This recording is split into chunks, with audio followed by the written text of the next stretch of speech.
Hi and welcome to another episode of the MegaDialer. Today we're actually going to look at the option that's called Custom Status Details. These are normally the outcomes that we assign when we make a call or when we finish the call. They're normally broken up into three different options. They're put into success, declined and failed. The success are the positive outcomes, the declined, the negative outcomes, and then the failed, they're actually the in between. Okay. So what we'll do, we'll get started. We're going to log into the dialer. So I'm going to log in with my account. Okay, and what I'm going to do is go straight to the campaign section, which is where we can see that we can customize the status details. And what I'm going to do is just create a brand new campaign, so we've got something fresh to start working with. Okay, you can see on my new campaign now, we've got the three statuses automatically showing up.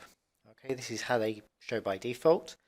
And if we were to go to the preview,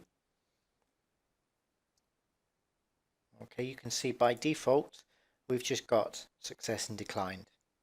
Okay, so what we're going to do, we're going to change those options to give us some more flexibility. So what I'll do is I'll go to the success. The success is normally, as I say, a positive outcome.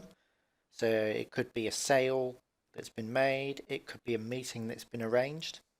Okay, the declined is the complete opposite. So it could be someone, for example, not interested in the services, someone who can't schedule a meeting or something like that. You can also add the option to do not call, which we can put into what they call a webhook, which creates kind of like a do not call list. And it means then that in the future, if you import your contacts, then you can actually check them against the ones that are already existing on the dialer, and it will import those contacts, but it won't call those contacts. But we'll look at that in another episode. Okay, the failed, that's normally when it's not through fault of the agent. So the failed could be like a wrong number or wrong details, something sort of along that line. Okay, so to add in the custom status detail, we'll just go into, for example, the success, and we'll add in here sale.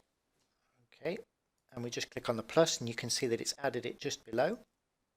Okay, the declined, we're going to do the exact same process, so we're going to put in here not interested in product. Okay, and we'll just click on the plus again and it's added it underneath. Okay, and the failed, we'll just put in here wrong number. Okay, normally by default when a wrong number is detected by the dialer, it will actually mark it automatically as wrong number. Okay, but this wrong number would be, for example, if the telephone number doesn't match up with the person that you're calling. Okay, then as I say, you can add in your own custom wrong number in there. So we'll click on the plus to add that in. Okay, and it's always important just to click on the tick up here to save the settings. Right, once we've done that, we'll just click on the preview. And then we can come down here and we can see now that those three options that we've added are all in there. Okay, if we ever want to add any more, then we can just go in here, we can put in meeting scheduled, for example, and we can put that in there. Alright, and we'll see now that it's meeting scheduled. And if we go to the preview and then go down here, you can see now that we've got two options in the success, which are marked in green. We've also got one that's in the red and then the one that's in the yellow, which are obviously the declined and the failed. Okay, if you ever wanted to move them around, you can normally just move them around in the drop zone.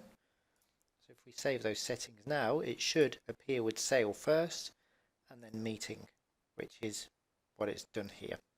Okay, if we do it the other way around, so if I put meeting scheduled at the top, okay, I can just drag this up, click on the tick, and now meeting scheduled should be at the top, which it is. Okay, so yeah, that's basically what would cover the custom status details. You can add as many status details as you want. What it allows you to do is basically filter your data down. So you could have, for example, your sales go to an export, and you could have your meeting scheduled go to another call task. Again, we'll look at that in a future episode. Okay, so hopefully today I've actually shown you a bit more information about the custom status details. So yeah, just have a try and play around. And if you've got any questions, feel free to contact us on support. Thank you.